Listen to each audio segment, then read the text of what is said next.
read the article of that psychologist about DbD analyzing what it does to you? There's an article by a psychologist about what DbD does to you. Wait, what are you talking about? Yeah, you have a link to it. Hi, I am a Dead by Daylight player and psychologist. A few gameplay tips for your mental health. Dead by Daylight is a unique game. It stands in the company of other asymmetric games, but it has unique aspects that other games don't that affect our psychology as we play. Are you sure this guy is a psychologist? I wanted to explain these concepts and have some advice for how to counter them. Concept 1, humiliation. DbD's gameplay is centered on humiliating your adversary. Yep. Okay, now I'm only gonna know where you guys are if you scream for me. Sounds about right. I would argue that every aspect of the gameplay is an act of humiliation, not competition, like you see in other games. The reward-based outcomes combined with asymmetric gameplay makes DbD uniquely painful to emotionally process both your losses and wins. Let's look at the various aspects of gameplay. Killer humiliates, frustrates a survivor's ability to contribute to their team. Social humiliation. The screams of pain, it feels so good. Frustrates a survivor's ability to level up and earn blood points. Reward denial humiliation. Frustrates a survivor's ability to appear competent in front of their survivor peers. Mild self-esteem humiliation. It's not gonna make it so close.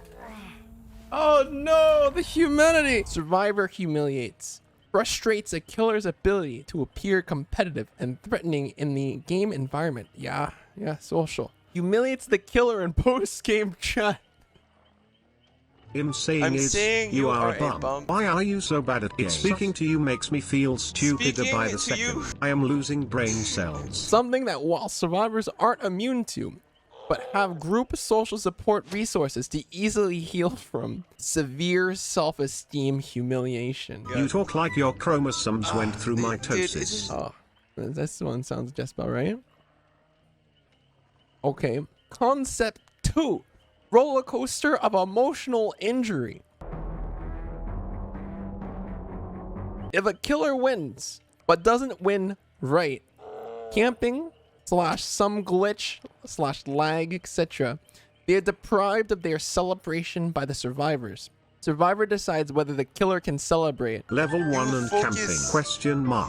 PFFFFFF. Level 1 and camper. Level 1 and huntress. You sucks. That why you camp and focus. This is very true. That's what we call the survivor rulebook. If a survivor wins, but everyone doesn't survive, the sacrificed survivor is deprived of joining in the celebration. The killer can take this opportunity to humiliate them. Hello, buddy? I'm gonna let David stare. Okay. I want you to face camp Fengmin for me, okay? Through all of this, both players' sides undergo extreme stress. Oh, okay. Killer stress. This is what people have been complaining about right now, okay? They're like, killer's so stressful. And same thing for survivors. They're like, 3-gen setup, survivor, so stressful. This is probably going to really hit home with the community. Killers experience states of stress throughout the game, trying to find survivors, being evaded by survivors, losing track of survivors, and protecting hooks from survivor saves. Killers at no point have any moment of emotional peace or sense of safety from these states. The emotional injury always ramps up in post-game end chat and at the gate, where killers are ritualistically humiliated by twerking.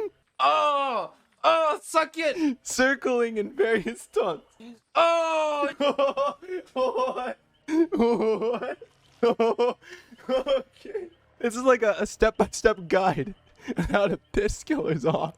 This analysis is very interesting. Let's go on. Survivor stress. Survivors experience states of stress too, with waves of calm, hiding, peacefully working on gens with their peers, being in the Tertius, evading, and being on the hook. Successful evasion and successful hides are followed by positive feelings of calm, while being chased is stressful, and being caught, hooked, and killed is a very substantial, large loss. A hooked survivor has disappointed their team, lost a huge amount of point potential, and been humiliated by the killer. Watch streamer facial expressions change when they realize they cannot be rescued and are dead after a long match. There's pain in their face. I don't know, dude. Yeah, it's okay. Alright. Conclusion and mental self-healing advice. Some people might argue that a lot of these issues are common in multiplayer games, but I would argue that they are not found all together with so few resources to heal with. Collectively, I think DbD's gameplay experiences have a huge potential to disrupt a player's personal life and their overall mood state. Love hitboxes. Asians just have to be great at everything. Oh, dumb Chinese guy. What? Okay, this might help a lot of you guys out. You guys got problems in your personal life and overall mood state. That was 7 years ago. Imagine now. Yeah. Well, now this was merely habitual. Now this is permanent. I'm not Asian. I'm 100% Italian. No. Yes. No. I would know I was with your mama last night. I would know I was with your mama last night. Trauma. All right. Mental health. Self-care advice. In-game, try to focus on the strategies you're using rather than on the outcomes of those strategies. This is what I tell people all the time. Focus on hitting your hatchets. Don't worry about kills. Kills will come as you get better over time. I've been given good advice. Streamers are experts at doing this. They attribute every loss to the failure of the strategy, not to themselves. Those that don't can be seen raging and screaming regularly in their streams. Do you guys know somebody like that? Actually, don't answer that. Rationalize more of the game. For killers, this involves predicting survivor movement. Oh, it is to the left. Oh. And recognizing that some survivors are better than others and will be harder or even impossible to catch. This means evaluating your killers and your teammates' relative skills and recognizing that they all have different skill levels and different gameplay styles. Sometimes they just aren't competent enough to risk help. Sometimes people are garbage. You just gotta accept the fact that some people are just trash at the game. Okay, very simple. Accept the things you can't control. Some killers camp every single game. Some survivors never go for saves. Some survivors loop every object. You can't control that or change them, so accept it as a certainty. All right, my teammates will always be garbage. Well, try not to read into why they do things. Accept them for what they are, like an evil Dwight. Oh, I guess it is. Yeah, I guess some people are just bad. Okay. There are evil survivors that just want to loop. Accept them as evil loopers and rationalize their gameplay style as an effective one. And rationalize over a new strategy. If the strategy fails, the strategy fails. It's not your fault. Use the close chat button. If you insist on reading the chat, come up with a standard nonsensical response to taunts and abuse. It can't be sensical because then it can result in a painful counter response. Be silly and be disconnected from the outcomes of the game. As a killer, I make growl sounds. Okay. Or just spam ha ha ha ha. Asian cultures do the same thing to diffuse social tension. As survivor, you need to rely on speaking to your teammates, like remarking on how much fun you had playing together.